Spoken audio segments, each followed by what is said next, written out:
This is the Persecuted Church update for April 2015, and it was good to see Britain's Prime Minister David Cameron join the Pope and the Archbishop of Canterbury in using his Easter message to remember the victims of Christian persecution worldwide. He said, and I quote, "Easter is a time when we can reflect on the values of Christianity: responsibility, charity, compassion, humility, forgiveness and love. We should be confident in our faith and in standing up to defend these values. We should particularly remember those followers of Jesus in other countries who are unable to celebrate their faith because of fear of persecution or even death. That is why we are redoubling our resolve to contend for religious freedom and tolerance, not just in our own country, but also around the world. The Gospels remind us that Jesus gave us this golden rule: love God and love thy neighbor."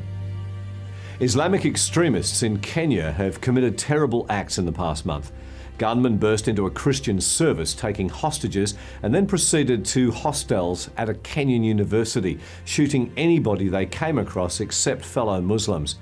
The attackers separated students by religion, allowing Muslims to leave and keeping an unknown number of Christians hostage. The massacre killed 147 people and wounded scores of others.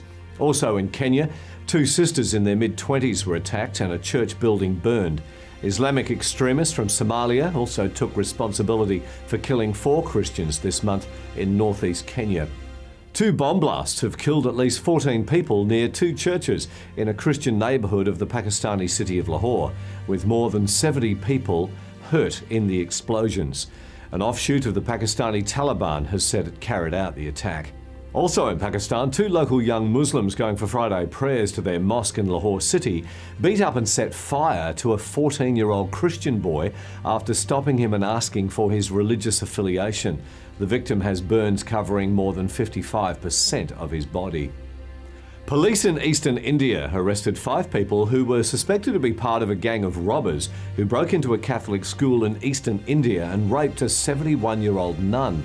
The gang also took away 1.2 million rupees, roughly $19,000, from the school's locker. Rape cases in India have increased almost 875% since 1971. A rash of anti-Christian attacks has hit Haryana state in northern India, where a new chief minister spoke against Christians and 45 were attacked at a funeral service. The 45 Christians were severely beaten by a mob of more than 700 Hindu extremists as they began burial rites for an elderly Christian woman at a cemetery. The rest of the Christians were forced to flee, taking the body of the deceased with them. Hundreds of radical Muslims in Niger, West Africa, destroyed dozens of churches and several Christian homes. 10 people lost their lives and hundreds were injured when Muslim mobs went on a deadly rampage in early January. Now, 3 months later, Christians living there are moving forward, determined to still preach the gospel despite the dangers. The Muslims were angered by the cartoons printed by Charlie Hebdo and attacked the country's Christians in revenge. 69 churches and 11 homes were destroyed. The government of Niger has still not arrested anyone in connection with the attacks. A new Islamic State video distributed on social media apparently shows the shootings and beheadings of 2 groups of Ethiopian Christians in Libya. The video purports to show the killings in 2 locations, one described as being in the country's south and the other on a sunny Mediterranean beach. The same English-speaking fighter who presided over similar killings, depicted in a video released in February, declares, "We are back again."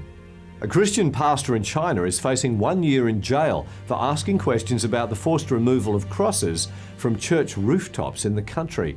And Muslims who were among migrants trying to get from Libya to Italy in a boat recently threw 12 fellow passengers overboard, killing them because they were Christians. According to CNN, Italian authorities have arrested 15 people on suspicion of murdering the Christians at sea.